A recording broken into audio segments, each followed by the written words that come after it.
إن الحمد لله نحمده ونستعينه ونستغفره ونعوذ بالله من شرور أنفسنا وسيئات أعمالنا من يهده الله فلا مضل له ومن يضلل فلا هادي له وأشهد أن لا إله إلا الله وحده لا شريك له وأشهد أن محمدا عبده ورسوله يا أيها الذين آمنوا اتقوا الله حق تقاته ولا تموتن إلا وأنتم مسلمون يا أيها الناس اتقوا ربكم الذي خلقكم من نفس واحدة وخلق منها زوجها وبث منهما رجالا كثيرا ونساء واتقوا الله الذي تساءلون به والأرحام إن الله كان عليكم رقيبا يا أيها الذين آمنوا اتقوا الله وقولوا قولا سديدا يصلح لكم أعمالكم ويغفر لكم ذنوبكم ومن يطع الله ورسوله فقد فاز فوزا عظيما أما بعد فإن خير الكلام كلام الله وخير الهدي هدي محمد صلى الله عليه وسلم وشر الأمور محدثاتها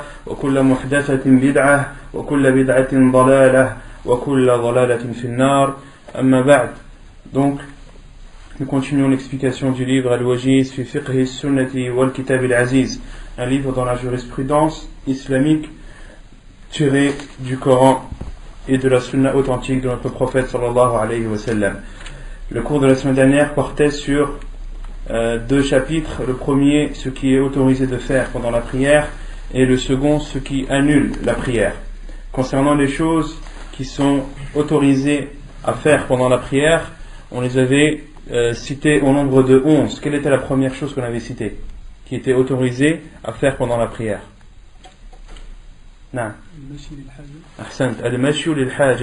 De marcher pendant la prière si la personne en éprouve le besoin et la nécessité. Et on avait cité le hadith de Aïcha radiallahu anha qui dit qu'elle a frappé à la porte du prophète alayhi salam qui priait, et il s'est avancé, a ouvert la porte à Aïcha radiallahu anha, puis est retourné à l'endroit où il priait. Les savants ont déduit qu'il était autorisé de marcher pendant la prière si la personne est amenée ou si elle en éprouve le besoin et la nécessité, à condition de ne pas dévier de la Qibla. Car Aïcha radiallahu anha a informé dans le hadith que la porte était en direction de la Qibla du prophète sallallahu alayhi wa sallam. Et ceci, est-ce que c'est valable pendant les prières surrogatoires ou pendant les prières obligatoires, ou les deux? Les deux, c'est quoi la preuve? Non, parce que le texte est général, et ce qui est autorisé pour une prière surrogatoire est également autorisé pour une prière obligatoire. La deuxième chose, hamlu sabi, de prendre un enfant. Quel hadith on avait cité pour prouver cela? Qu'il est autorisé à la personne, lorsqu'elle prie, de prendre un enfant pendant sa prière. Non? C'est comme Nabi sallallahu alayhi wa sallam, il avait Zaynab. Umama bint Zaynab. Quand il était en... Non. Quand il faisait le sujoud, il l'a posé. Quand il était relevé, il l'a... Ahsan. La preuve, c'est ce que le prophète alayhi salam a fait avec sa petite fille Umama, la fille de Zaynab, la fille du prophète sallallahu alayhi wa sallam. Le prophète alayhi salam, une fois, lorsqu'il priait, lorsqu'il était debout, il prenait Umama, et lorsqu'il voulait se prosterner sallallahu alayhi wa sallam, il la posait sur le sol. Et on avait cité d'autres hadiths que l'auteur n'a pas cité, entre autres l'histoire avec Al-Hassan, le petit-fils du prophète alayhi salam, qui également était porté par le prophète sallallahu alayhi wa sallam pendant sa prière. La troisième chose, c'était... Quelle est la troisième chose qui est autorisée pendant la prière à faire? Qatl al-Aswadin. C'est toujours la même personne qui répond. Pourtant devant moi, il y a beaucoup de frères, et à chaque fois c'est les mêmes qui répondent. Donc la troisième chose, c'est Qatlul Aswadain, le fait de tuer les deux bêtes noires, les deux choses noires. On avait dit que ces deux choses noires étaient le scorpion et le serpent. Et pourquoi le prophète sallam a ordonné de tuer les deux choses noires? Pourquoi est-ce qu'il a défini ou décrit ces choses comme étant noires? Là, car c'est ce qui est le plus courant chez les scorpions et les serpents, qui sont de couleur noire. Et qu'est-ce qu'on avait dit sur ce hadith du prophète sallallahu alayhi wa sallam? Quel genre de scorpions et de serpents devons-nous tuer pendant la prière? Tous les scorpions. Pourquoi? Pourquoi tous les scorpions? Non? Le prophète il a dit le noir, ensuite il a dit al-aqrab wal-hayya, il a dit le scorpion et le serpent. Le prophète n'a pas précisé. Et quand le prophète ne précise pas, pourquoi est-ce que nous préciserait? Donc le prophète a parlé de façon générale, on doit prendre ce hadith de façon générale, c'est-à-dire quelle que soit la sorte et le type de scorpion et quelle que soit la sorte de serpent, qu'il soit vulnérable ou non, qu'il soit petit ou grand, etc., etc. À partir du moment où c'est un scorpion ou c'est un serpent, il t'est autorisé de le tuer. Taïb. Et cela, est-ce qu'il faut le prendre dans sa globalité? Est-ce que lorsque tu vois un serpent pendant ta prière, tu le tues, quel que soit ce serpent? Ou est-ce qu'il y a une spécificité? Non? Les serpents à deux traits blancs. Ouais, qu'est-ce qu'ils ont les serpents à deux traits blancs? Ceux-là, tu les tues pas. Tu les tues pas? Non. C'est ce qu'on a dit? Au contraire, le prophète sallallahu alayhi wa sallam amara bi qatli dhu tufyatayn wal abtar. On avait dit, au contraire, que les serpents qui ont deux traits blancs et ceux qui ont une petite queue, le prophète sallallahu alayhi wa sallam nous a ordonné de les tuer. Pourquoi? فإنهما يطمسان البصر ويستقطان الحبل, car ils portent atteinte à la vue et ils sont la cause de fausses couches. Donc ces deux sortes de serpents, il nous est autorisé de les tuer quelles que soient les conséquences, quelles que soient les circonstances. Et on a dit qu'il y a une exception à cela, ce sont les serpents dans les maisons, les serpents présents dans les maisons. Cela, le prophète sallallahu alayhi wa sallam nous a dit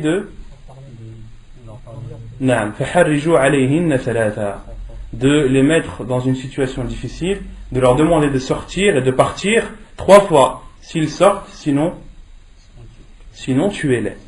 D'accord? Donc il faut préciser ce hadith. Les serpents présents dans les maisons, tu dois leur demander de partir 3 fois. On avait dit la raison de cela. Pourquoi?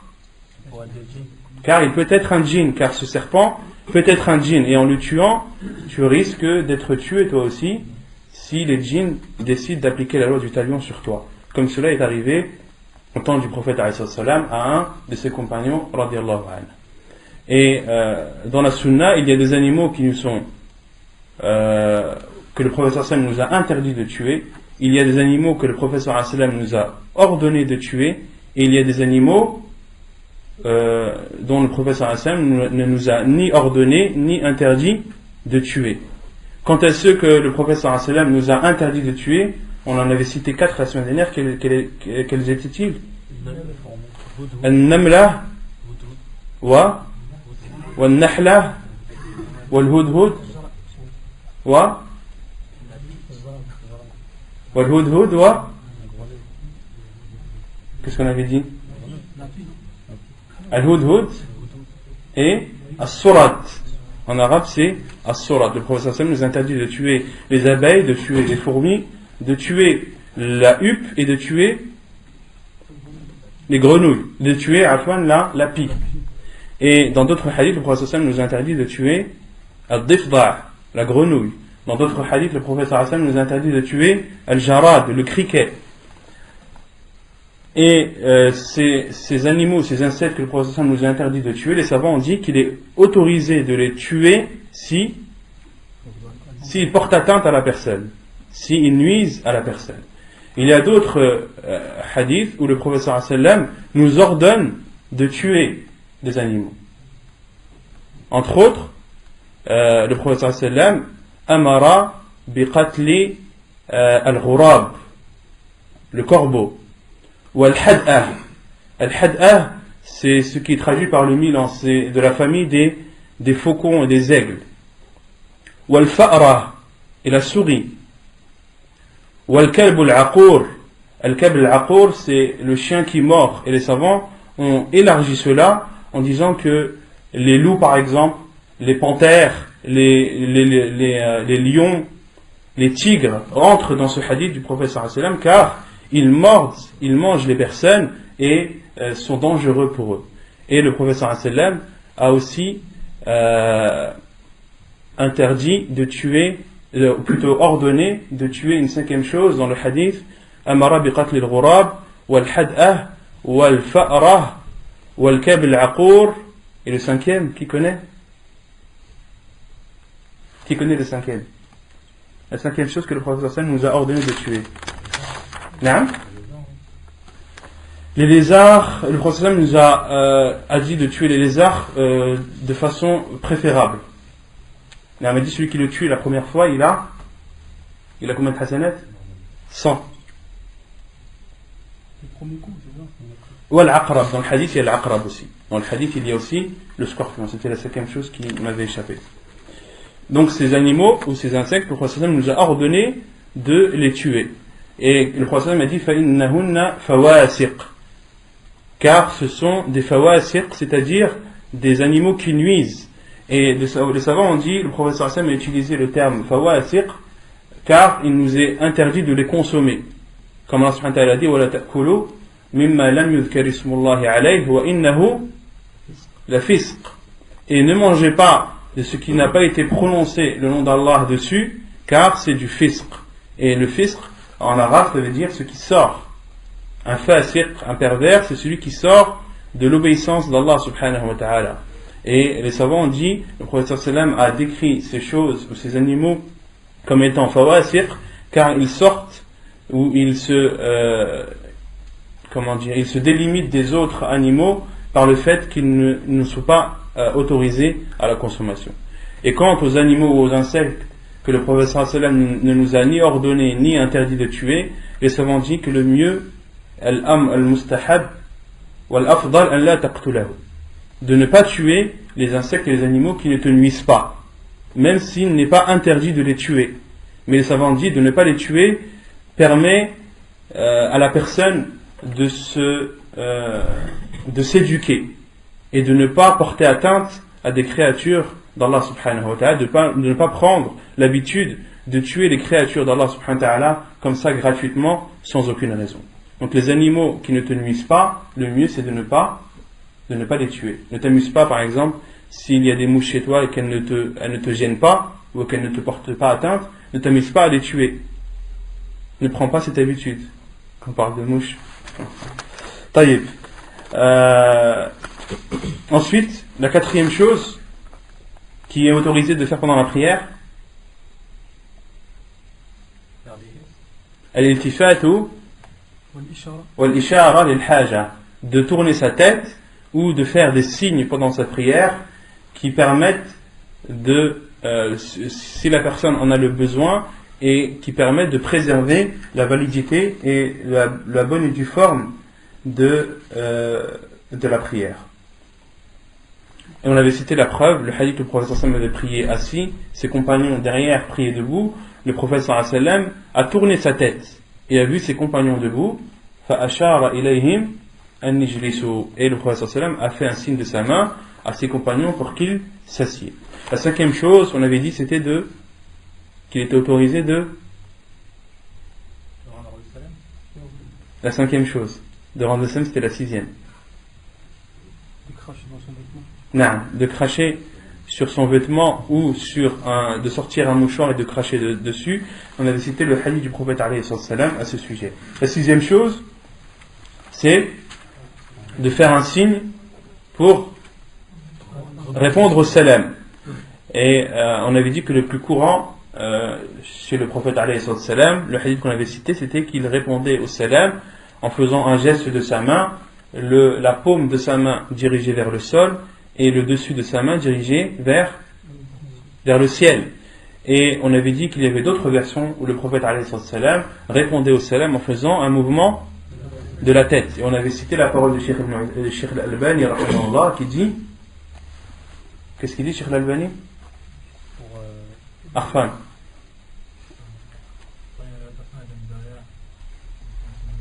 Non. Quand la personne vient devant toi, fais un signe de la main, car elle le verra. Et lorsqu'elle vient de derrière toi, fais un signe de la tête, car elle le verra. Septièmement, le fait de dire Subhanallah pour les hommes et de taper des mains, de frapper des mains pour les femmes lorsque quelque chose survient pendant la prière, afin de signaler une chose qui serait survenue pendant la prière. Et on avait dit que le prophète alayhi salam a dit Innama at-tasfiq lin-nisa, que de frapper la main est une chose qui est propre aux femmes. Huitièmement, al-fathu ala al-imam, de souffler l'imam lorsqu'il se trompe. On avait cité le hadith du prophète alayhi salam lorsqu'il a prié et qu'il s'est trompé dans un verset. Il a vu Ubay ibn Ka'b radiyallahu anhu, qui était un des compagnons du prophète alayhi salam, qui connaissait le Coran par cœur et qui le lisait de façon parfaite. Et le prophète sallallahu alayhi wa sallam a fait l'éloge de la lecture de Ubay ibn Ka'b radiyallahu anhu. Et il lui a dit As-sallayta ma'ana, as-tu prié avec nous? Ubay a dit Na'am, oui, au envoyé d'Allah, j'ai prié avec toi. Et le prophète sallallahu alayhi wa sallam a dit Falimada mana'at, pourquoi t'es-tu abstenu? C'est-à-dire, pourquoi t'es-tu abstenu de me souffler lorsque je me suis arrêté dans ma lecture? Neuvièmement, Ramzu rijlin na'im, de toucher ou de tâter le pied d'une personne qui dort lorsque ses pieds sont dans l'endroit où tu pries. Que le prophète sallam avait fait ainsi avec Aïcha radhiyallahu anha. Lorsque le prophète sallam priait, Aïcha radhiyallahu anha tendait ses jambes sur l'endroit où le prophète sallam se prosternait, et lorsque le prophète sallam voulait se prosterner, il touchait ses pieds et elle les relevait.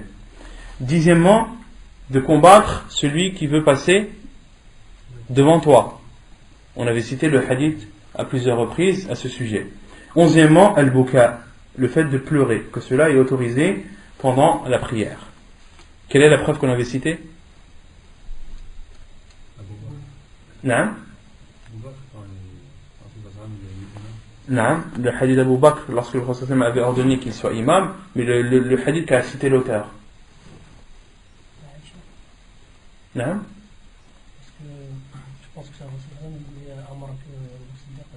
Ça, c'est le hadith où le prophète a ordonné à Abu Bakr de prier, sachant qu'il était quelqu'un de sensible. Mais le hadith que l'auteur a cité pour prouver qu'il est autorisé de pleurer pendant la prière. Non. Ahsan. Après la bataille de Badr, où le prophète alayhi salam, lorsque ses compagnons dormaient tous, le prophète alayhi salam, kana yusalli tahta shajaratin wa yabki hatta asbah, il priait sous un arbre, et le prophète alayhi salam pleurait pendant sa prière jusqu'à l'heure de subh. Taïb. Ensuite, on avait parlé de ce qui annule la prière. La première chose qui annule la prière, là, il faut que tout le monde réponde là. Parce que si vous ne connaissez pas les choses qui annulent la prière, c'est grave. Non? De perdre l'odo avec, de savoir que tu as perdu tes ablutions, ou le fait que tu aies perdu ton état de pureté avec certitude. Et on avait cité le hadith du prophète alayhi salatu wassalam, lorsqu'un homme est venu se plaindre à lui qu'il ressentait quelque chose pendant la prière, qu'est-ce que le prophète sallallahu alayhi wa sallam lui a dit? Non? S'il a senti que du vent, qu'il ne parte pas, la yansarif hatta, tant qu'il n'a pas senti une odeur ou un vent. non, tant qu'il n'a pas entendu de bruit ni senti d'odeur. Et qu'est-ce qu'on avait dit à ce sujet? Ahsan.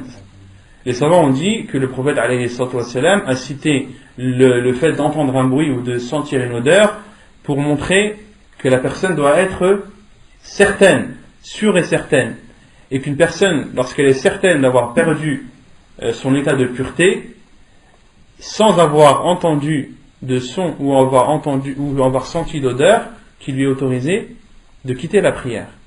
Que la ibra, ce qu'il faut retenir dans ce hadith, c'est la certitude. Et on avait dit que les savants en avaient déduit une règle qui est... Quelle est la règle que les savants ont déduit? Non, il n'y a que... Pour une certitude, quand on est sûr, c'est-à-dire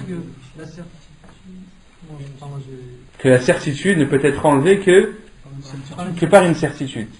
أن اليقين لا يزول إلا باليقين واليقين لا يزول بالشك. Qu'une certitude ne peut pas être enlevée, levée par un doute. Une certitude est levée par une certitude. Deuxièmement, Quelle est la deuxième chose qui annule la prière?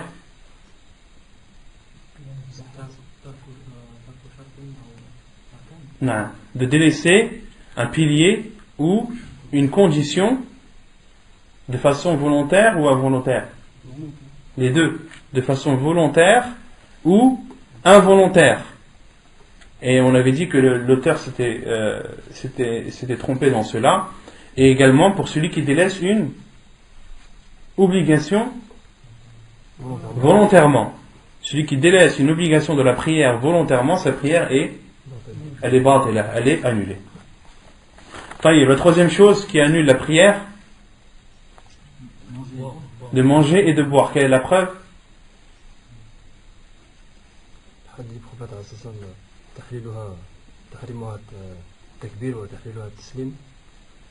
C'est quoi la preuve que c'est interdit de boire et de manger?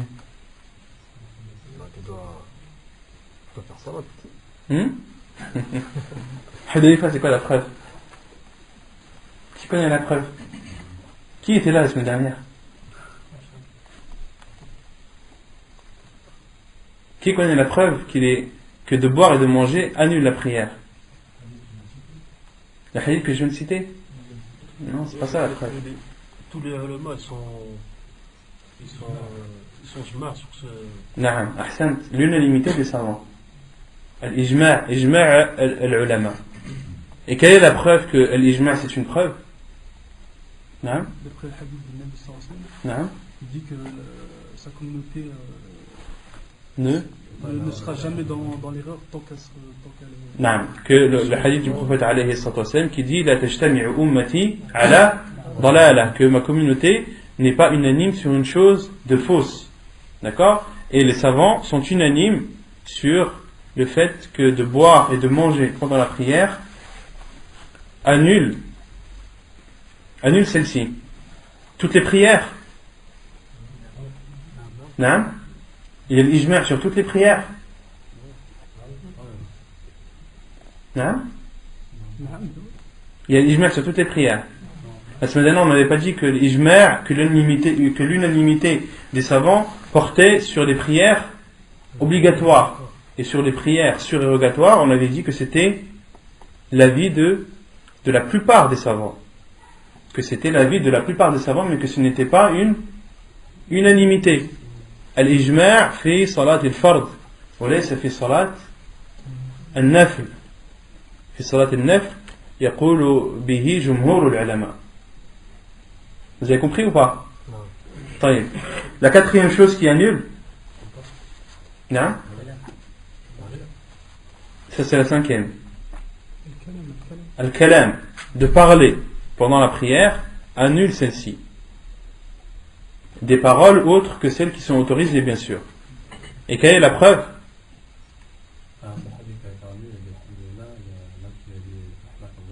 Non. Non. Entre autres, le hadith de Muawiyah ibn al-Hakam al-Sulami qu'on avait cité la semaine dernière, mais celui qui a cité l'auteur, c'est que les compagnons radiyallahu anhum, ils parlaient pendant la prière. L'un parlait à l'autre pendant la prière, jusqu'à ce qu'Allah subhanahu wa ta'ala a révélé le verset wa qumu lillahi qanitin, et levez-vous pour Allah avec humilité, c'est-à-dire levez-vous dans votre prière pour Allah avec humilité. Et les compagnons ont dit fanuhina anil kalam, et par la suite, après la révélation de ce verset, il nous a été interdit de parler pendant la prière. Donc ça c'est la preuve. Cinquièmement, le rire, ad-dahik. Quelle est la preuve que de rire annule la prière? Si quelqu'un vous demande le rire, est-ce qu'il annule la prière ou pas? Non. Il vous demande la preuve. Qu'est-ce que vous lui dites? C'est l'ijma' aussi. Non. Il faut apprendre un petit peu, frère. Il ne faut pas uniquement venir s'asseoir et écouter et la semaine d'après oublier. Le but des cours, c'est d'apprendre déjà pour toi, pour que tu appliques ce que tu as appris, et aussi de l'enseigner aux autres. Et si toi tu ne connais pas les preuves, est-ce que tes enfants vont les connaître?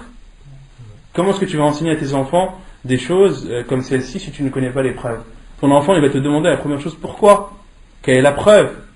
Et le prophète alayhi salam nous a ordonné de suivre le Coran et la Sunna, et nous a dit que deux choses, lorsque vous vous y cramponnez, vous ne serez jamais égarés: le livre d'Allah et la Sunna du prophète sallallahu alayhi wa sallam.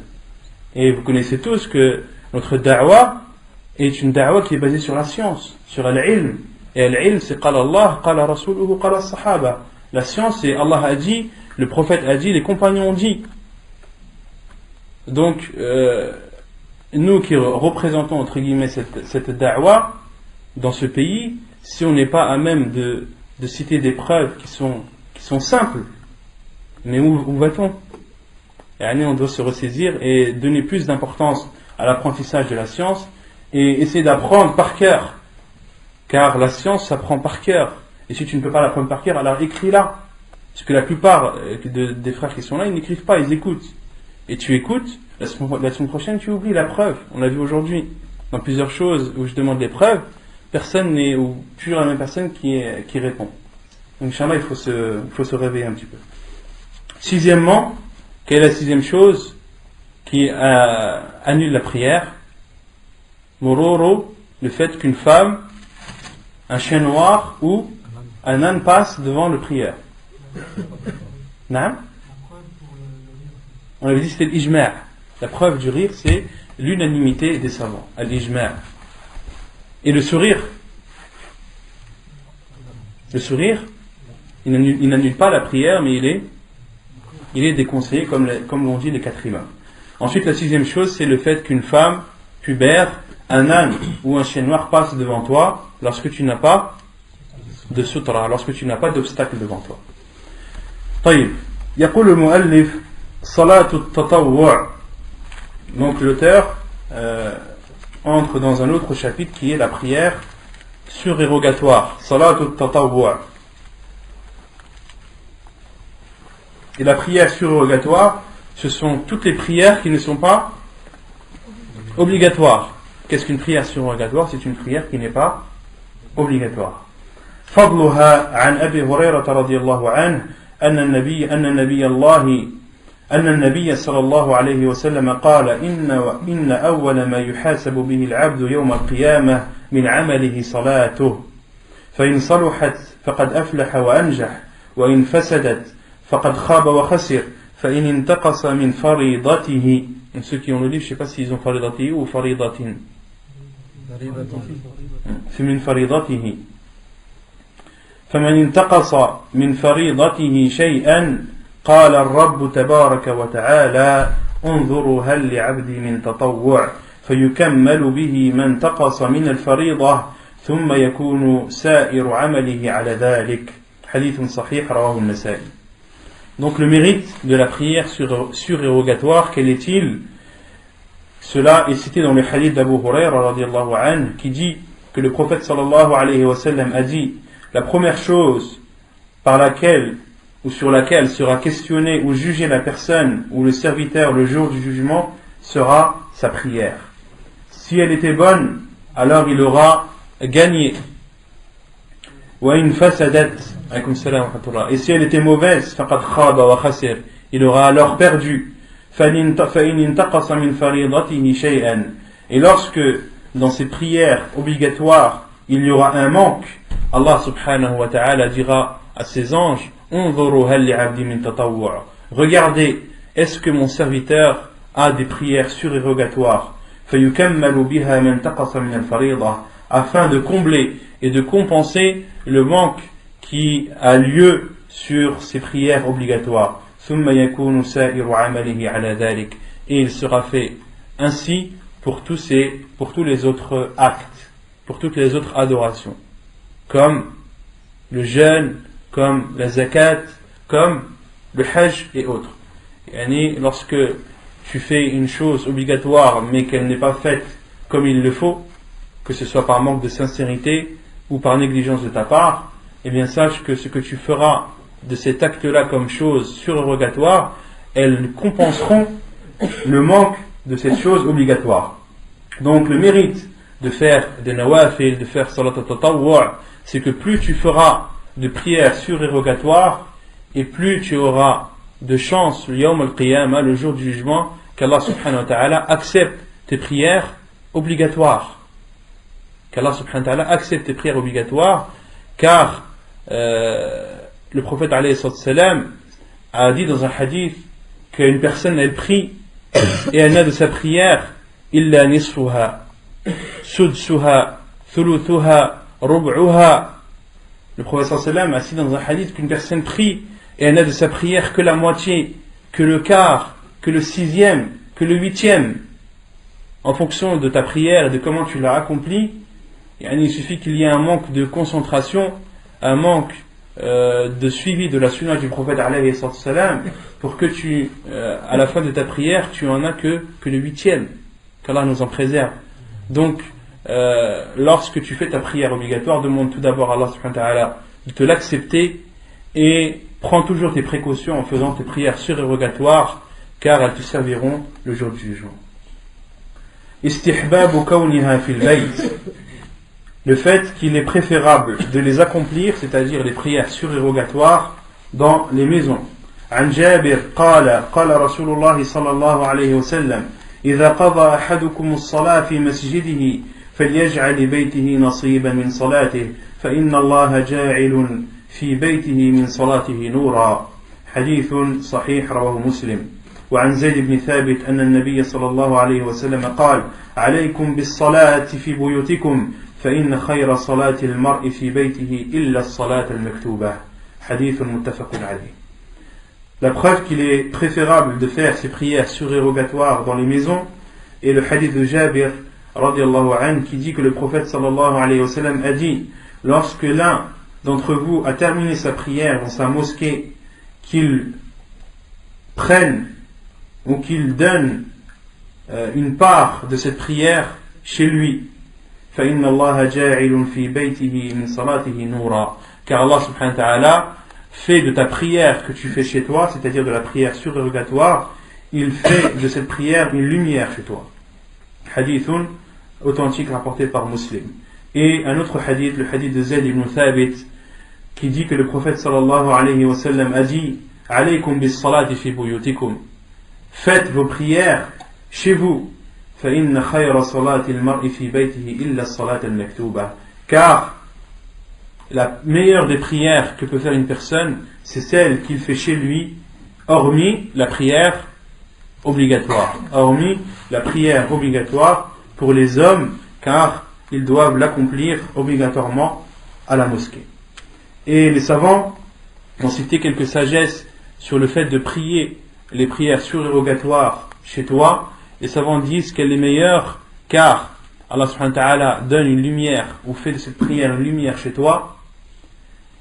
Et un autre hadith où le prophète alayhi salatu wassalam a dit La taj'alu buyutakum qubura. Ne faites pas de vos maisons des tombes, c'est-à-dire des endroits où il n'y a pas de prière. Et les savants ont dit parmi les mérites aussi de faire ou les bienfaits de faire la prière surérogatoire chez soi, c'est que tu te préserves de l'ostentation. En faisant ta prière chez toi, personne ne te voit. Tu peux très bien prier dans ta chambre sans que personne ne te voie, et cela est plus propice pour éloigner toute ostentation dans ta prière. Et tu seras sûr que personne ne te verra pendant ta prière, et ta prière sera plus sincère que si tu la faisais à la mosquée aux yeux de tout le monde. Anwa'uha, les différentes sortes de cette prière. Salatu at-tatawwu'i qisman mutlaqah wa muqayyadah. La prière surérogatoire se divise en deux. Il y a la prière non restreinte et la prière restreinte. La prière non restreinte, ce sont les prières surérogatoires qui ne sont pas restreintes par la quantité ni par la période. Tu peux les faire, tu peux en faire le nombre que tu veux et au moment où tu veux. Au moment où tu veux. Il n'y a rien qui vous choque là. C'est faux. Non, c'est quoi qui vous choque? Au moment où tu veux. Au moment où tu veux. Non. Il est où le problème? Il y a des prières, tu peux pas les faire quand tu veux. Il y a trois moments dans la journée où tu peux pas faire ça. Ahsan. Donc, ce sont des prières qui ne sont pas restreintes, C'est-à-dire que tu peux les faire quand tu veux, sauf pendant les heures où le prophète alayhi salam nous a interdit de les faire. Ce que je veux dire par tu peux les faire quand tu veux, c'est-à-dire que dans la sunna, il n'a pas été rapporté d'endroits ou de moments bien précis dans lesquels tu fais ces prières. D'accord? Il y a une prière surérogatoire, purement surérogatoire, tu peux très bien la faire par exemple à 10h du matin. Rien ne te l'empêche de faire 50 rak'at à 10h du matin. Ce sont des prières surérogatoires non restreintes. Il y a les prières surérogatoires qui sont restreintes par leur quantité et restreintes par leur période, par le moment où tu les accomplis. فالمقيدة هي المعروفة بالسنن الرواتب قبل الصلاة وبعدها وهي قسمان مؤكدة وغير مؤكدة. Donc, et les prières donc, qui ne sont pas restreintes, tu as le choix de les faire en quantité que tu veux, à l'heure que tu veux, sauf pendant les heures interdites. Et quant aux prières surérogatoires qui sont restreintes, elles sont connues chez les savants sous le nom de Sunan al-Rawatib. As-Sunan al-Rawatib, qabla as-salati wa ba'daha, avant la prière et après la prière. Et elles se divisent en deux, c'est-à-dire ces prières qui sont restreintes se divisent en deux. Il y a celles qui sont recommandées et celles qui ne sont pas recommandées, mais qu'il est préférable de faire. Et le recommandé est au-dessus du préférable et en dessous de l'obligatoire. Quand on dit qu'elles sont recommandées, c'est-à-dire que le prophète alayhi salam ne les a jamais délaissées, d'accord, ou que le prophète sallam a conseillé sa communauté de les faire et de ne pas les négliger. Et il y a le préférable, c'est-à-dire en dessous du recommandé. Il y a l'obligatoire, il y a al-mu'akkad et il y a al-mustahab. Donc on a dit que ces prières surérogatoires qui sont restreintes, elles se divisent en deux. Il y a les recommandées et les non recommandées qui sont, elles, préférables. Vous suivez ou pas? Là, ça fait trop.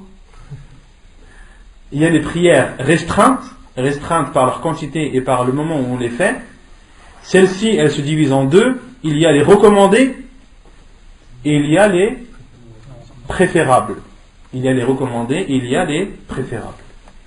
فالمؤكدة 10 ركعات. Celles qui sont recommandées sont au nombre de 10. Et là, l'auteur a cité le nombre de 10 pour citer un minimum. Que le minimum des prières recommandées, rapportées dans la sunna du prophète alayhi salam, sont au nombre de 10. Mais celles qui sont connues dans la sunna du prophète alayhi salam sont au nombre de 12. Et la preuve est le hadith du prophète alayhi salam, le hadith de Habiba, qui a dit qu'elle a entendu le prophète sallallahu alayhi wa sallam dire: celui qui prie 12 rak'at le jour et la nuit, Allah subhanahu wa ta'ala lui construira une maison au paradis. Et dans une autre version de ce hadith, Habiba radhiyallahu anha a détaillé cela.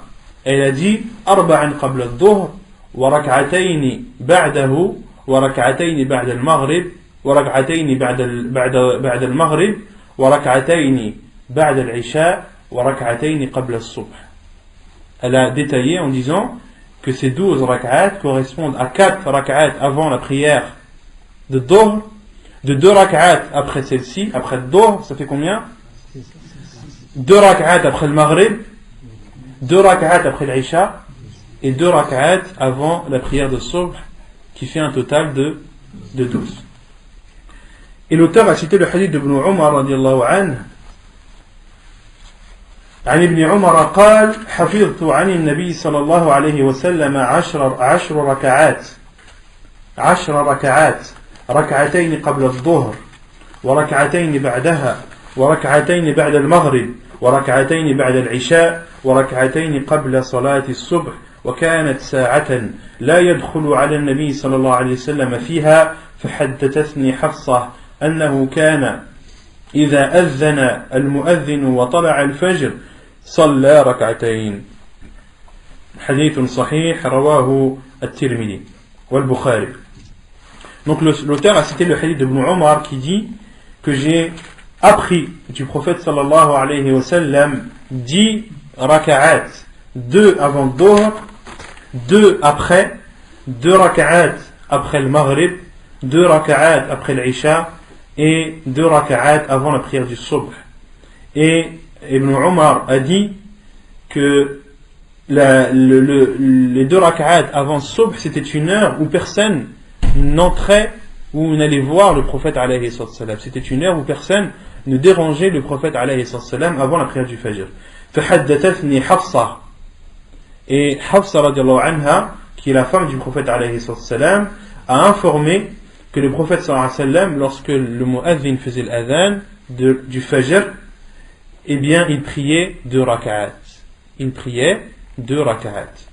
Pourquoi est-ce que Ibn Umar radiallahu anhu a rapporté la parole de Hafsa? Car on a dit que c'était une heure où personne n'entrait chez le prophète alayhi sallam. Donc les seules personnes à même d'informer de cette sunna, ce sont ces femmes, d'où l'information de Hafsa radiallahu anha.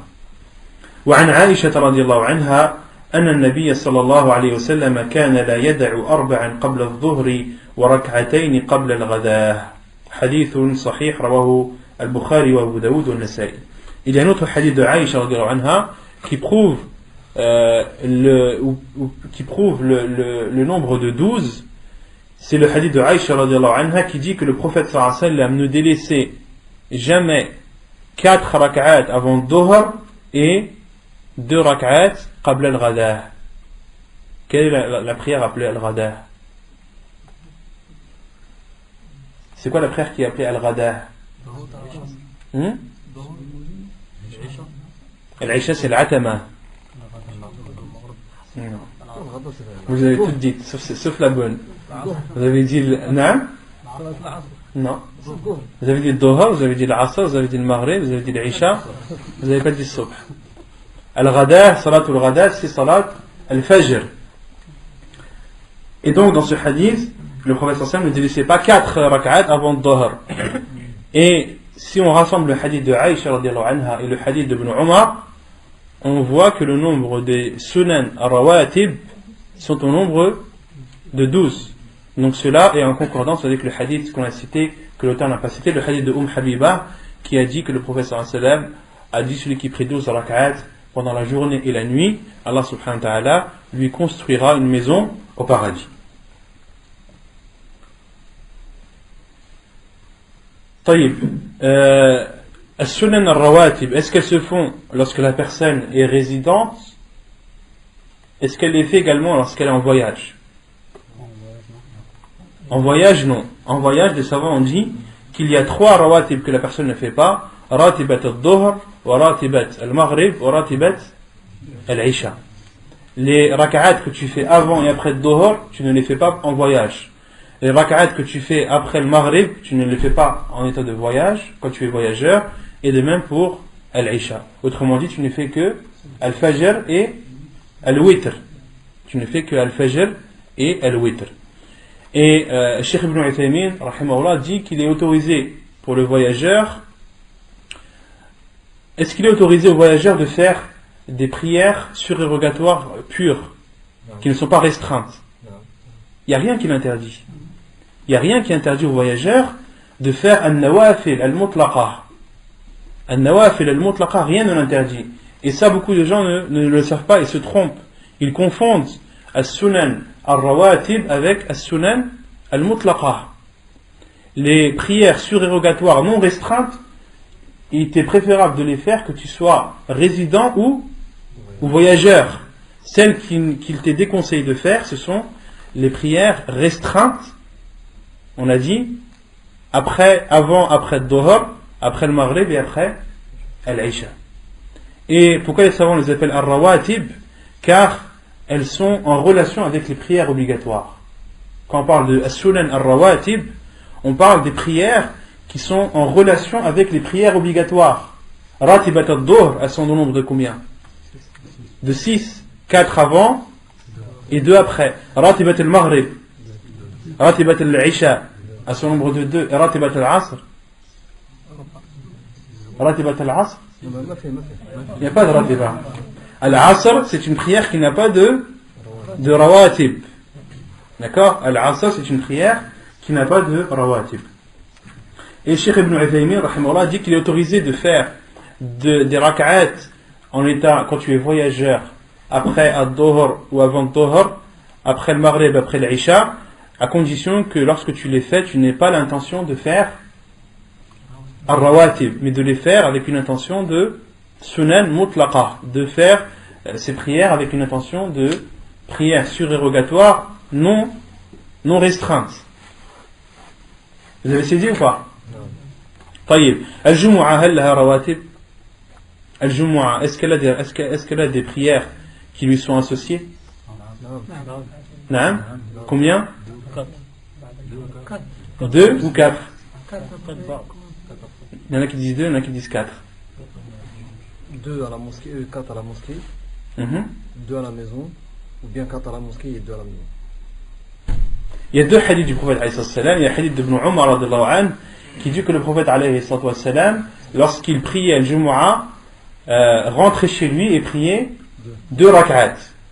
Il y a un autre hadith du prophète alayhi salam qui dit Man salla al-Jumu'ah falyusalli ba'daha 4 rak'at. Celui qui a pris al-Jumu'ah, qu'il prie après al-Jumu'ah 4 rak'at. Et les savants certains savants ont dit que lorsque tu rentres chez toi, tu en fais 2. Lorsque tu les fais à la mosquée, tu en fais 4. Car Ibn Umar a dit que le prophète alayhi salam en a fait 2 lorsqu'il est rentré chez lui. Et c'est l'avis de Cheikh Ibn Uthaymin qui dit lorsque tu rentres chez toi, fais-en 2. Et lorsque tu les pries à la mosquée, fais-en 4. Et est-ce que cela interdit d'en faire 4 à la maison? Non. Cela n'interdit pas d'en faire 4 à la maison, mais le mieux, c'est de suivre cet ordre pour rassembler tous les hadiths du prophète sallallahu alayhi wa sallam. Taïb, celui qui n'a pas fait al-rawatib, est-ce qu'il est autorisé de les rattraper? Naam, Ahsan, s'il y a une excuse. Si la personne les a oubliés ou a dormi, il lui est autorisé de rattraper al-rawatib. Si par exemple tu n'as pas pu prier les 4 rak'at, ou tu as dormi pendant la prière de Dhuhr, que tu n'as pas prié les 4 avant et les 2 après, il t'est autorisé de les rattraper lorsque tu te réveilles. Ou bien alors si tu les as oubliés, il t'est autorisé de les rattraper au moment où tu t'en rappelles. D'accord? Et cela, la preuve est le hadith du prophète alayhi salam, Man nama an salatin aw nasiyaha falyusalliha idha dhakaraha. Lorsqu'une personne dort ou oublie une prière, qu'il la fasse ou qu'il l'accomplisse au moment où il s'en rappelle. Et quant à celui qui les a laissés volontairement, il ne lui est pas légiféré de les rattraper. Car ce sont des prières qui sont restreintes, on l'a dit. Elles sont muqayyada, elles sont restreintes par leur nombre et par le temps, par le moment où tu les accomplis. طيب وغير المؤكدة. Donc là on a parlé de celles qui sont restreintes et qui sont recommandées. Et on avait dit qu'il y avait aussi celles qui sont préférables, non recommandées. Vous avez compris ou pas? وغير المؤكدة ركعتان قبل صلاة العصر والمغرب والعشاء.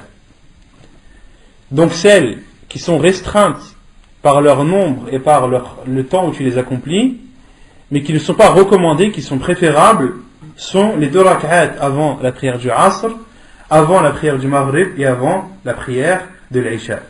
عن عبد الله بن مغفل أن النبي صلى الله عليه وسلم قال بين كل آذانين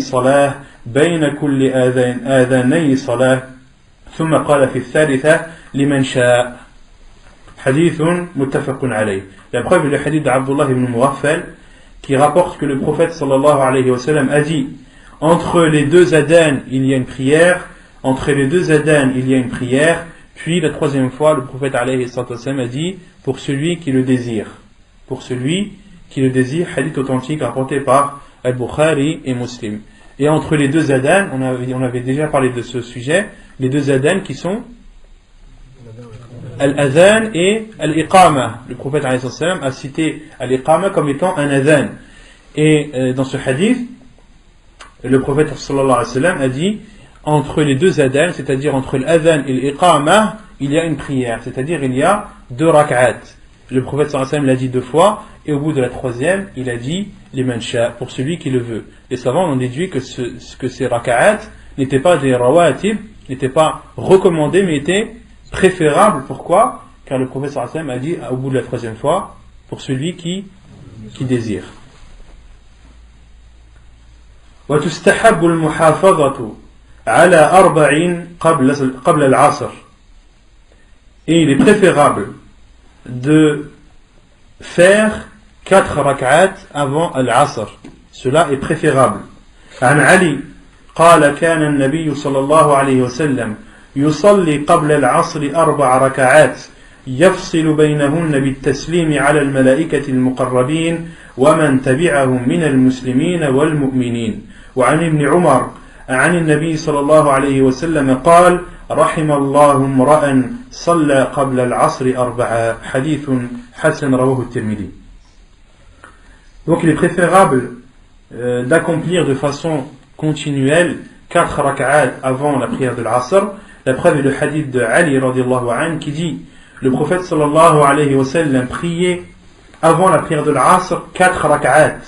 Yafsilu baynahunna, il les séparait par at-taslim, par le salut sur les anges rapprochés et de ceux qui les ont suivis parmi les musulmans et les croyants. Wa ala al-malaikati al-muqarrabin wa man tabi'ahum min al-muslimin wal-mu'minin. Hadith authentique rapporté par At-Tirmidhi. Et il y a aussi le hadith d'Ibn Umar radiyallahu anhu qui dit que le prophète sallallahu alayhi wa sallam a dit qu'Allah entre dans sa miséricorde toute personne qui a prié avant al-Asr 4 rak'at. Rahimallahu imra'an salla qabla al-Asr 4. Hadith jugé bon rapporté par At-Tirmidhi et Abu Daoud. Les 4 rak'at que tu fais avant al-Asr, comment est-ce que tu les accomplis? Est-ce que tu fais 2-2 ou est-ce que tu fais 4? Non? C'est-à-dire quand on fait 4, comment tu les fais les 4? Comme salat Doha, c'est-à-dire avec un tashahhud.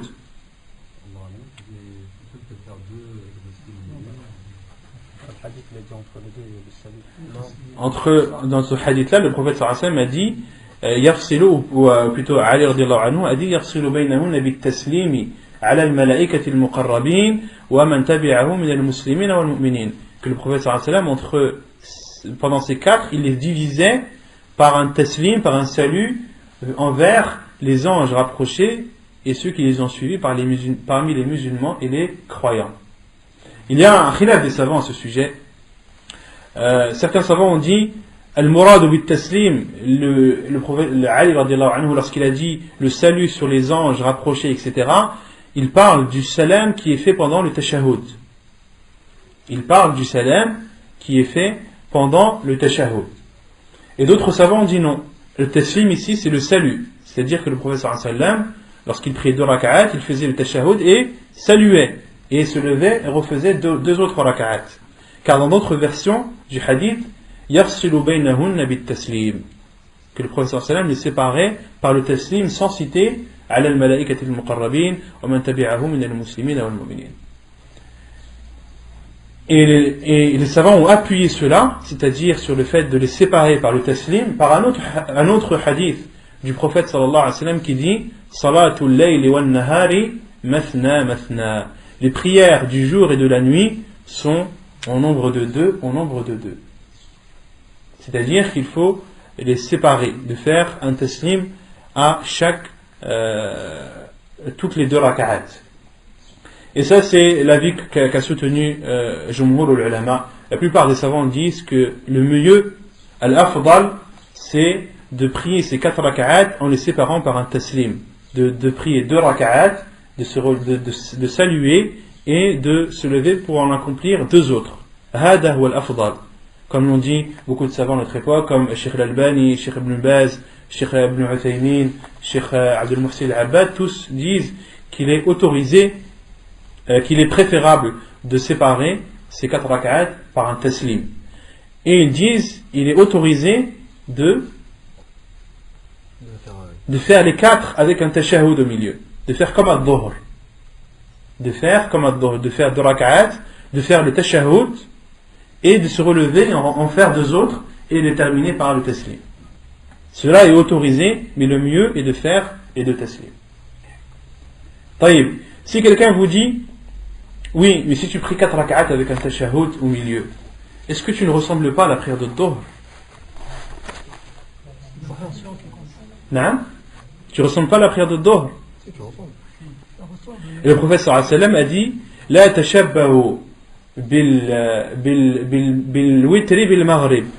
Ne faites pas ou ne faites pas le witr de façon semblable à al-maghrib. Le prophète sallallahu alayhi wa sallam nous interdit de prier à le witr lorsque tu fais la prière du witr 3 rak'at, de faire 2 tashahhud, de faire le tashahhud au bout de la 2e, de te relever, de faire la 3e et de te rasseoir et saluer après la 3e. Car en faisant le witr de cette façon, tu auras ressemblé à al-maghrib. Qu'est-ce que vous lui répondez? Le prophète il l'a précisé là, il a parlé de maghrib. Ahsant. Le prophète sallallahu alayhi wa sallam dans ce hadith il a parlé de al-maghrib. Il n'a pas parlé de façon générale. Il n'a pas dit ne faites pas ressembler vos prières surérogatoires aux prières obligatoires. Il a parlé bien précisément de la prière du maghrib. Et les savants disent que dans des cas comme celui-ci, il n'est pas bon de faire l'analogie. Dans des cas comme celui-ci, il n'est pas bon de faire la priesse. Pourquoi? Car c'est un fait que le prophète sallallahu alayhi wa sallam nous a informé de façon précise et n'a pas généralisé.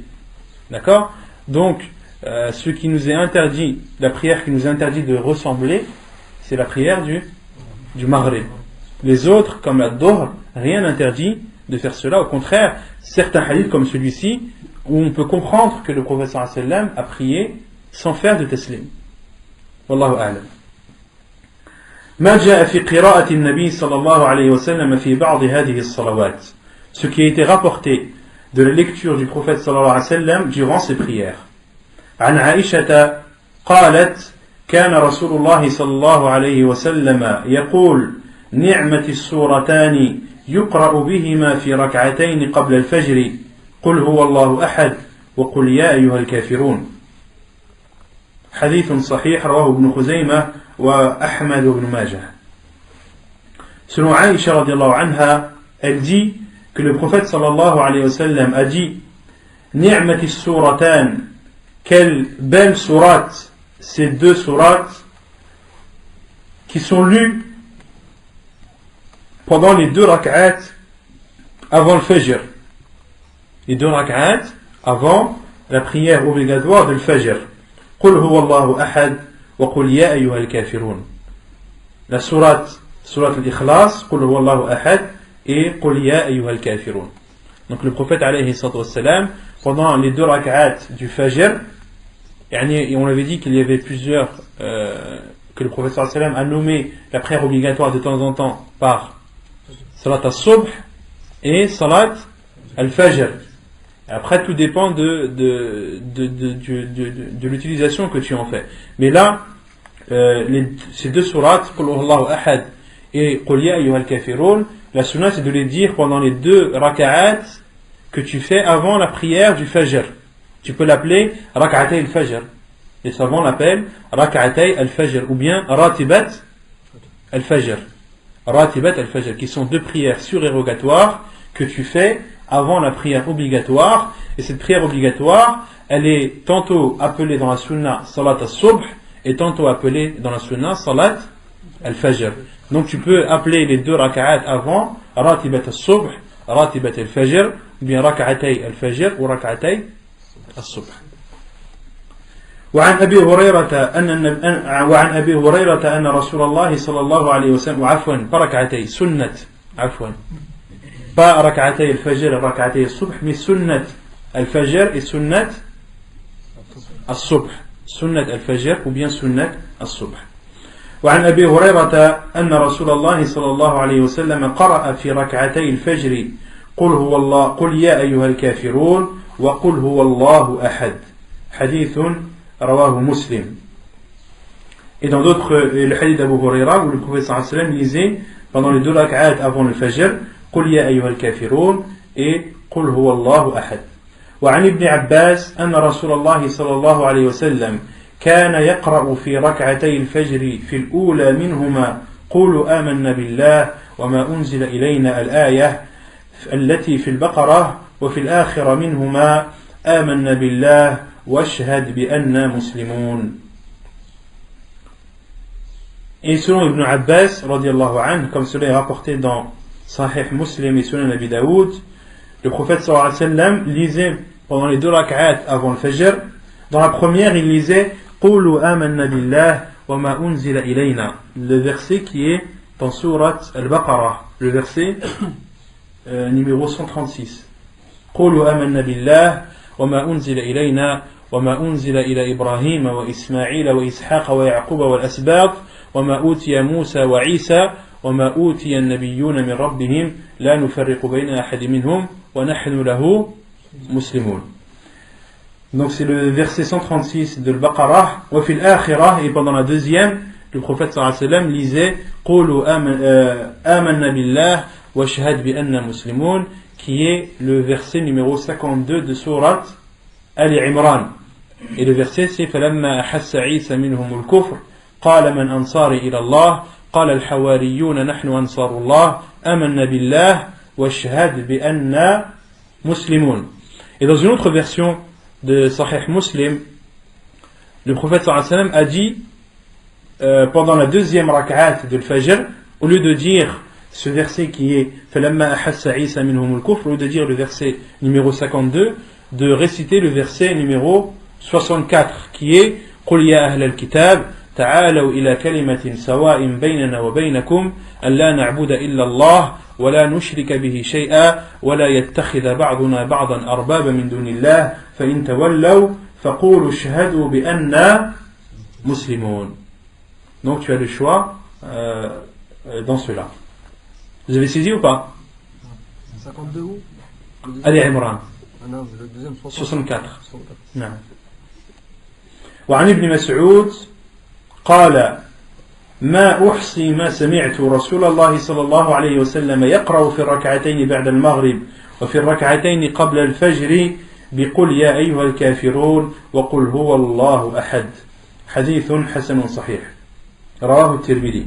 Et selon Ibn Mas'ud, il dit je ne compte plus les fois où j'ai entendu le prophète sallallahu alayhi wa sallam réciter ou lire pendant les 2 rak'at après la prière du Maghrib et pendant les 2 rak'at avant la prière du Fajr, de lire Qul ya ayyuhal kafirun et Qul huwallahu ahad.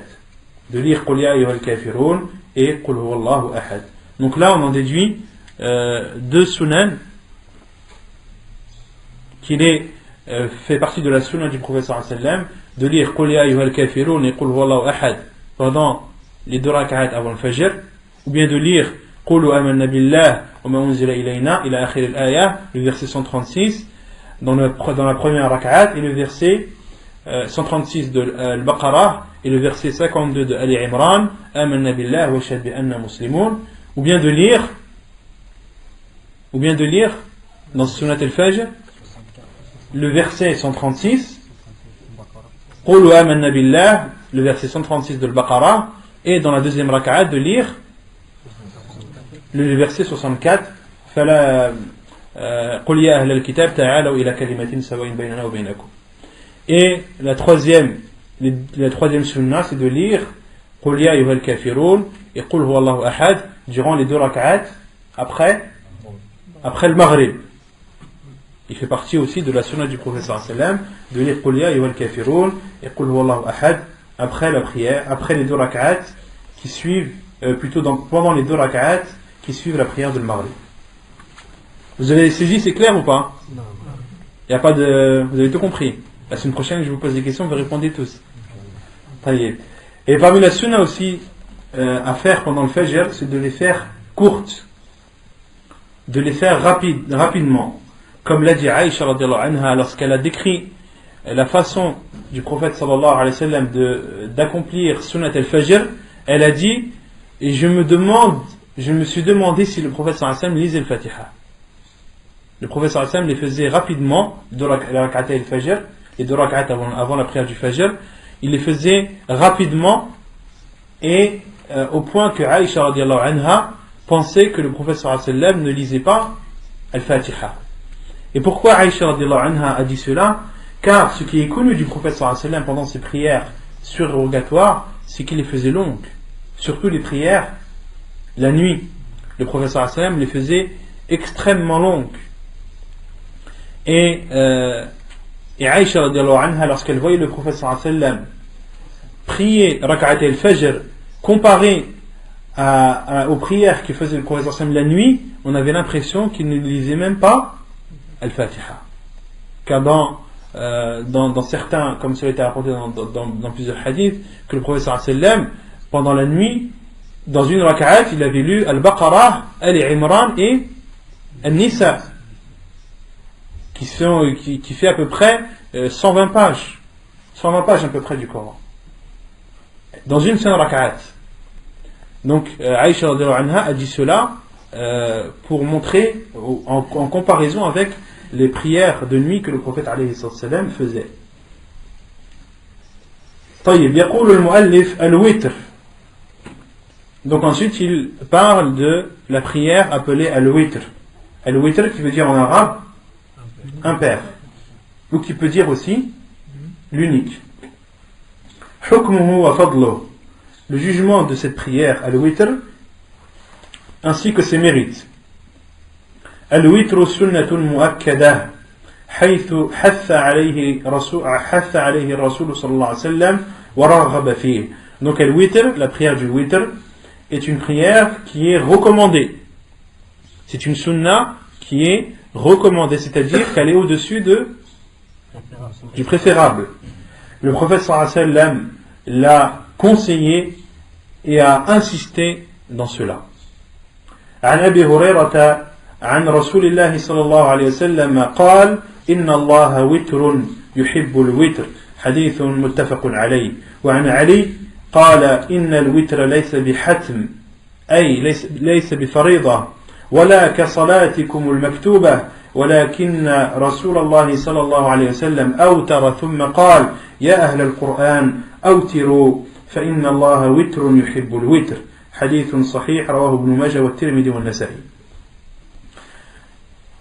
La preuve de l'witr, c'est le hadith d'Abu Hurayra radiallahu anhu qui dit que le prophète sallallahu alayhi wa sallam a dit Allah est witr et il aime al-witr. Allah subhanahu wa ta'ala est witr, c'est-à-dire qu'il est unique. Et il aime al-witr, c'est-à-dire les choses qui sont impaires. Les choses qui sont impaires. Hadith rapporté par Al-Bukhari et Muslim. Et le second hadith, le hadith de Ali radiallahu anhu qui dit Inna al-witr laysa bihatm. Le witr, c'est-à-dire la prière du witr, n'est pas une chose obligatoire. Wala kasaratikum al-maktuba. Et ce n'est pas une chose prescrite de façon obligatoire comme les prières obligatoires. Walakin Rasulallah sallallahu alayhi wa sallam awtar. Mais le prophète sallallahu alayhi wa sallam a fait le witr. Thumma qal, et a dit Ya ahl al-Qur'an, ô vous les gens du Coran, awtiru, faites al-witr, فإن الله تعالى فإن الله وتر يحب الوتر, car Allah est unique et il aime les choses qui sont impaires. Et le prophète alayhi salatu wassalam s'est adressé à Ahl al-Qur'an, aux gens du Coran, ceux qui le connaissent par cœur ou en connaissent une grande partie, car ce sont eux qui prient le plus la nuit. Ce sont eux qui prient le plus la nuit et préservent cette sunna du prophète alayhi salatu wassalam. Et les savants disent que la meilleure des prières surérogatoires, c'est la prière de nuit. La meilleure des prières surérogatoires que tu peux faire, c'est celle que tu fais la nuit. Et malheureusement, à notre époque, c'est une sunna du prophète sallallahu alayhi wa sallam qui est délaissée de plus en plus. Car les gens prennent de plus en plus l'habitude de dormir tard, et plus ils dorment tard, et plus ils ne profitent pas de prier la nuit. Qu'Allah subhanahu wa ta'ala nous en préserve. Donc le prophète sallallahu alayhi wa sallam a parlé aux gens du Coran, car ce sont eux qui ont plus l'habitude de prier la nuit. Et c'est aussi un moyen pour eux de réviser le Coran. Parmi les moyens les plus efficaces pour la personne, pour réviser ce que tu connais du Coran, c'est de prier la nuit. De prier la nuit, de réciter pendant la nuit, c'est un moyen très très efficace de garder son Coran et de ne pas l'oublier. Et ensuite le prophète sallallahu alayhi wa sallam a dit Awtiru, faites le witr, car Allah est witr, c'est-à-dire qu'il est unique. Ay wahidun yuhibbu al-witr, et il aime al-witr.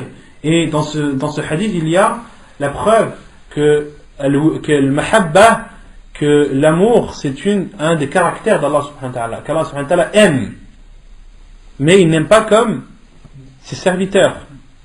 Rien ne lui ressemble, et celui qui entend tout et qui voit tout. فالمحبة صفة من صفات الله تبارك وتعالى. Et Allah aime al-witr, il aime les choses impaires. Il ne faut pas comprendre de ce hadith de faire tout ce que de faire des choses de la vie courante de façon impaire. Il ne faut pas comprendre ce hadith comme cela. Allah subhanahu wa ta'ala aime les choses impaires qu'il a légiférées comme étant impaires. Qu'il a légiféré comme étant impair. Par exemple, si tu manges, ne dis pas par exemple je vais manger 3 fraises. C'est mieux de manger 3 fraises que 4. C'est quoi la preuve? Quelle est la preuve qu'il est meilleur de manger 3 fraises au lieu de 4? Il y a une preuve? Non. Le professeur Sam, lorsqu'il buvait, il buvait en 3 fois. La sunna rapporte cela. Yani, Allah subhanahu wa ta'ala aime les choses impaires qu'il a légiféré comme étant impair, ou que le prophète sallallahu alayhi wa sallam a légiféré comme étant impair, mais pas de ne pas étendre cela, de ne pas dire non, à chaque fois que je vais faire une chose il faut que je la fasse de façon impaire. Cela n'a aucune source dans la religion, comme le cite le Cheikh Ibn Uthaymin rahimahullah ta'ala. Waqtuhu, l'heure de la prière du witr. يجوز الوتر من بعد صلاة العشاء إلى طلوع الفجر وهو في الثلث الأخير من الليل أفضل. عن عائشة قالت من كل الليل قد أوتر رسول الله صلى الله عليه وسلم من أول الليل وأوسطه وآخره فانتهى وتره إلى السحر. حديث متفق عليه. Donc quel est le moment où tu dois accomplir cette prière du witr? L'auteur dit il est autorisé de faire le witr à partir après la prière de l'Isha jusqu'au lever, jusqu'au tulu' al-fajr, jusqu'à l'apparition de l'aube. Et il est meilleur de le faire durant le dernier tiers de la nuit. Pourquoi? C'est qui descend? Car Allah subhanahu wa ta'ala, durant le dernier tiers de la nuit, descend yanzilu ila as-sama'i dunya, il descend jusqu'au premier ciel et il dit hal min sa'ilin, Allah subhanahu wa ta'ala dit man yad'uni fa astajibu lah wa man yas'aluni fa u'tiyah wa man yastaghfiruni fa aghfir lah. Et ce qui Allah subhanahu wa ta'ala descend et dit y a-t-il une personne qui m'invoque afin que je l'exauce? Y a-t-il quelqu'un pour me demander afin que je lui donne? Y a-t-il quelqu'un qui me demande le pardon afin que je lui pardonne? Et Allah subhanahu wa ta'ala ne cesse de dire cela. Le prophète sallallahu alayhi wa sallam a dit فَلَا يَزَالُ هَكَذَا حَتَّى طُلُوعَ الْفَجْرِ. Allah subhanahu wa ta'ala ne cesse de dire cela jusqu'à la prière, jusqu'à l'apparition de l'aube. عن عائشة قالت, et Aïcha radiallahu anha a dit que le prophète sallallahu alayhi wa sallam a fait le witr durant tous les moments de la nuit, au début, au milieu et à la fin. فانتهى وتره إلى السحر. Et le prophète sallallahu alayhi wa sallam, durant la fin de sa vie, faisait al-witr juste avant, et à la fin de la nuit, au moment du suhur. Hadith authentique rapporté par Al-Bukhari et Muslim. ويستحب تعجيل الوتر أول الليل لمن خشي لا يستيقظ آخره كما يستحب تأخيره إلى آخر الليل لمن ظن أنه يستيقظ آخره. Et il est préférable d'avancer le witr, de le faire au début de la nuit pour celui qui a peur de ne pas se lever à la fin de la nuit. Comme il est préférable de retarder à la fin de la nuit le witr pour celui qui pense se lever à la fin de la nuit.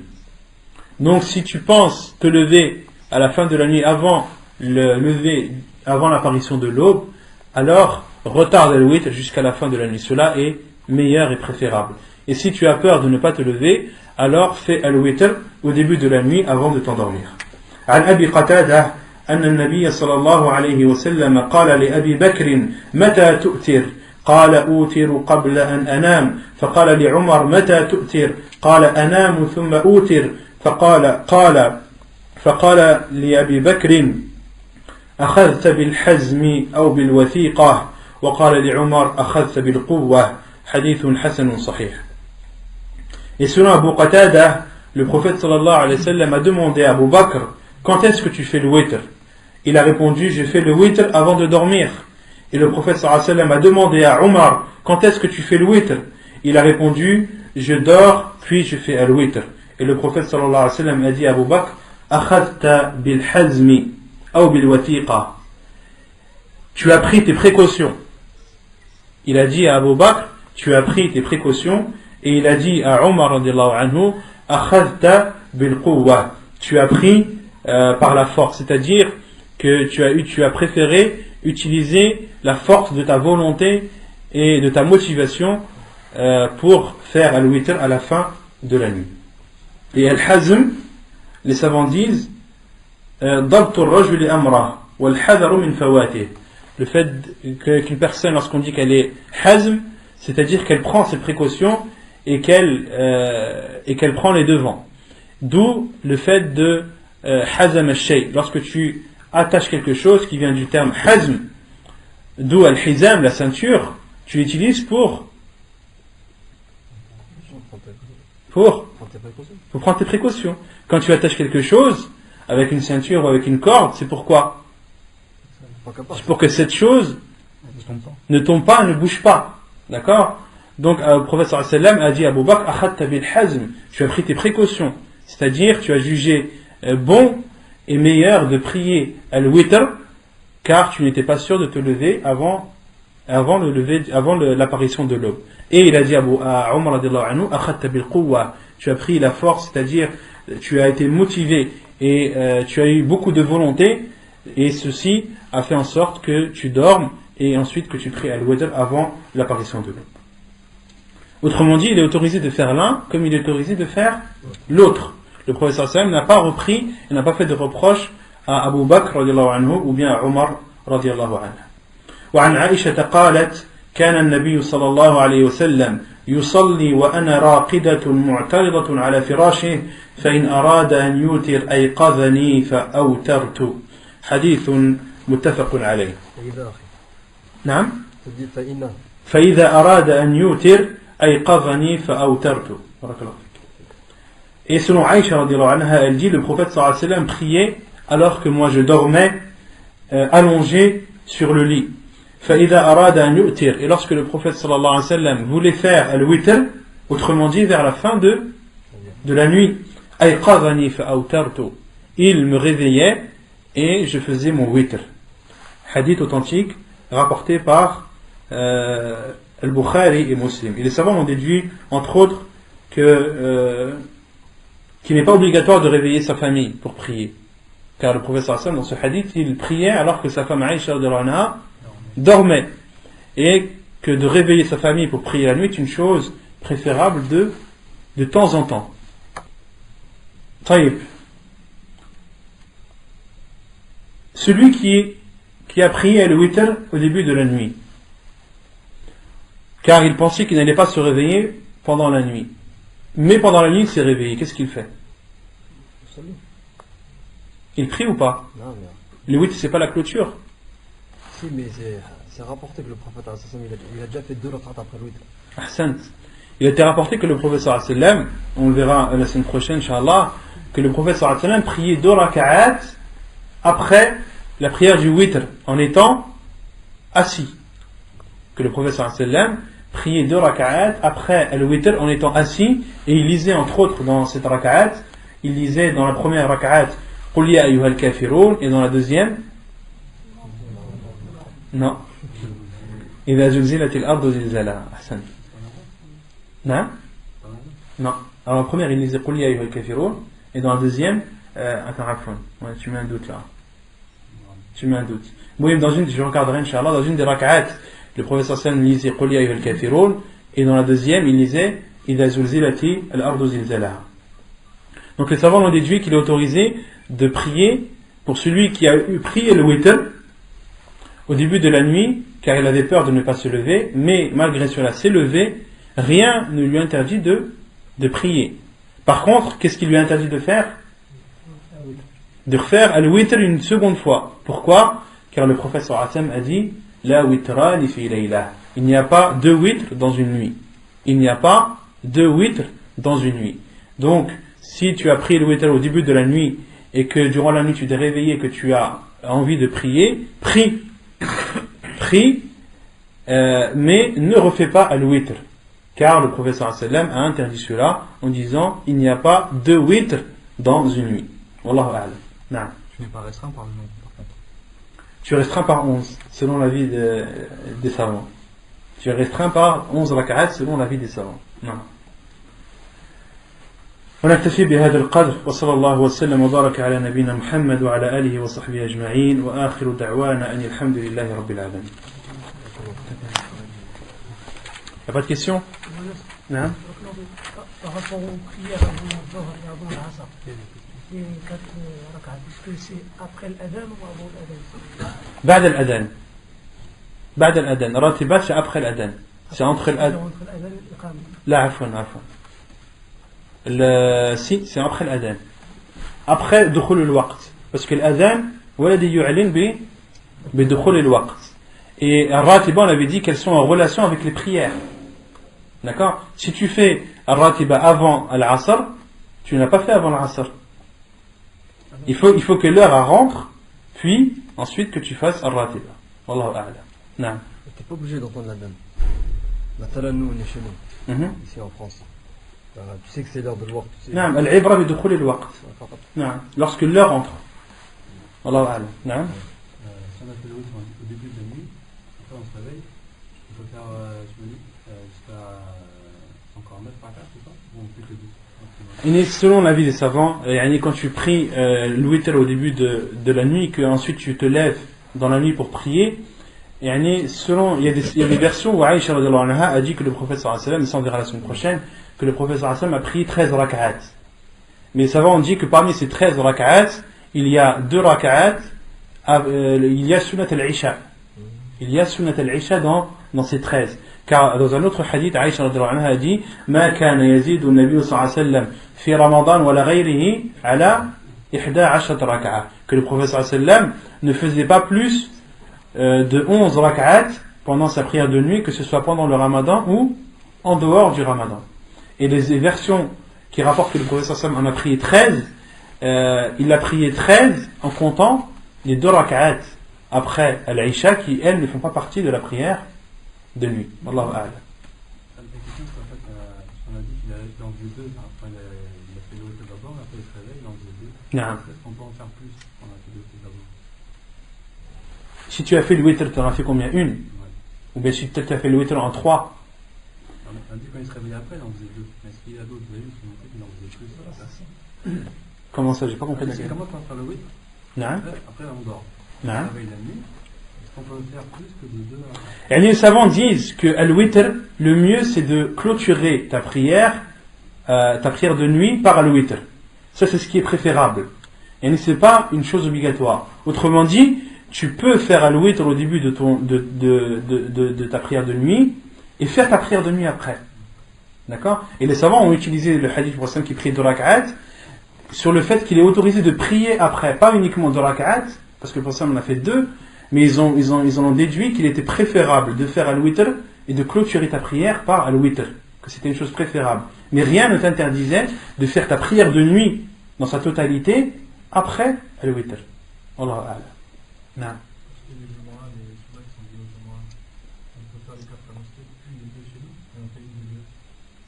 Allahu a'lam. Ouais, tu me poses une question, je ne sais pas.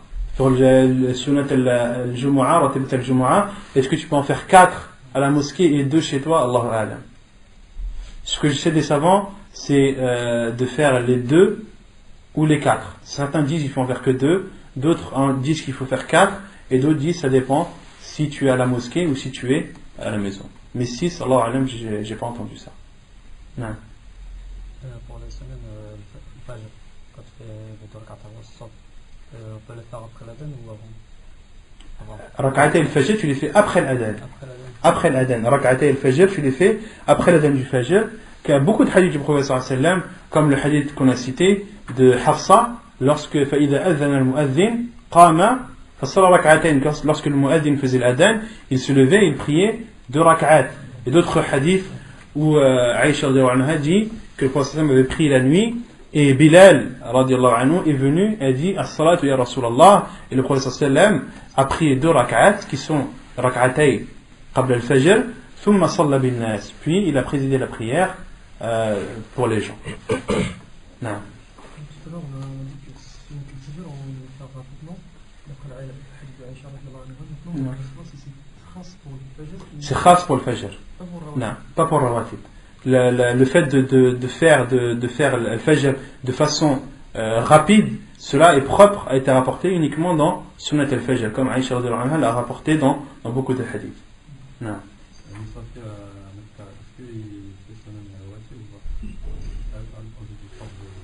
Allahu a'lam akhi. Yani le jugement, Allah a'lam. Je ne sais pas s'il s'applique à Mecca ou pas. Allahu a'lam, la adri. Non.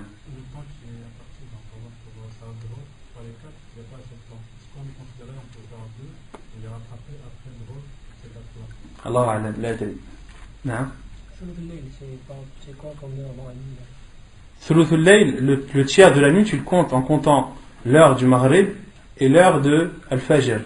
Tu regardes le temps qu'il y a et tu divises en 3 et tu le soustrais à l'heure de al-fajr.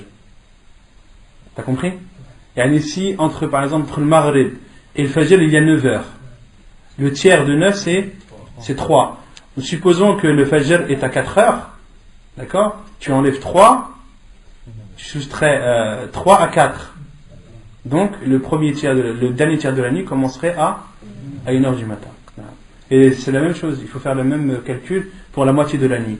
Tu comptes l'heure du maghrib, l'heure de l'isha, tu comptes le nombre d'heures qu'il y a, tu divises par 2, et soit tu le soustrais à l'heure du fajr, ou bien tu l'ajoutes à l'heure du maghrib, tu tomberas dans les 2 cas sur la moitié de la nuit. Par rapport à l'heure pour Ramadan, par exemple, qui font super limité, Jama'atan, il faut qu'il y ait l'hôtel en 3. Non. Et justement, le hadith qui dit Khalif Salat al-Maghrib. Ils font en 3, comment ils font en 3? Normal, comme le Maghrib. Non, ça c'est interdit. Il faut enlever la tahiyya du milieu. Il faut enlever la tahiyya du milieu. Et lorsque tu fais le witr, tu as 2 façons de faire le witr lorsqu'il est en 3 rak'at. Soit tu fais 3 rak'at d'affilée, en lisant Qul sabbih isma rabbikal a'la dans la première, Qul ya ayyuhal kafirun dans la deuxième, et Qul huwallahu ahad dans la troisième. Ou bien de faire 2 rak'at en lisant sabbih isma rabbikal a'la, Qul ya ayyuhal kafirun, de faire le taslim et de te lever, de refaire la troisième toute seule avec Qul huwallahu ahad. Non. Non. Allahu a'lam. La adri. Non. Comment faire pour appliquer ce qu'on doit dire Non. Qu'est-ce que tu dois dire? C'est ça en fait, c'est le tashahhud. Wassalamu ala ibadillahi as-salihin. Ibadillahi as-salihin, ce sont les serviteurs d'Allah vertueux. Ils englobent al-malaïka, ils englobent également les musulmans et les croyants. Non. En ce qui concerne est-ce qu'elle rentre dans les... Est-ce que déjà c'est une sunna ou est-ce qu'elle rentre dans... Les 2 rak'at après l'asr, on avait dit que cela faisait partie des sunan que le prophète sallallahu alayhi wa sallam, il faisait 2 rak'at après l'asr chez lui, mais cela ne rentre pas dans le rawatib. Ceux-là, elles ne rentreront pas dans les prières surérogatoires qui sont restreintes. Elles ne sont pas recommandées, mais elles sont préférables. Elles ne rentrent pas dans le cadre de recommandées. Les prières rawatib qui sont recommandées, elles sont au nombre de 12. Elles sont au nombre de 12. Wallah. Non. Pour ceux qui récitent, qui font salat al-witr, ils récitent Allahu ahad, qul a'udhu bi rabbil falaq, qul a'udhu bi rabbin nas. Il est où le dalil sur ça? Allahu alam, je ne l'ai pas en tête. Le dalil sur le fait de lire Qul Allahu ahad, Qul a'udhu bi rabbil falaq, Qul a'udhu bi rabbin nas dans la dernière rak'at du witr, Allahu alam, j'ai pas le hadith en tête. Mais je rechercherai. Wallah hadi, je sais pas. Il faudrait que je recherche, Inch'Allah. Non? Les sunnahs le soir après le maghrib, tu peux les faire à voix haute ou à voix basse? À voix basse, tu les fais. À voix basse? Non. Parce que Qiyam-Layl, il l'a fait aussi. Comment on sait qu'il a récité, que le prophète a récité sur la Baqara, sur la Non. Parce qu'après Qiyam-Layl, tu peux le faire à voix haute. Ah, Qiyam-Layl, tu les fais? Ouais, mais Qiyam-Layl, il commence après l'Isha. Ouais. سبحانك اللهم وبحمدك اشهد ان لا اله الا انت استغفرك واتوب اليك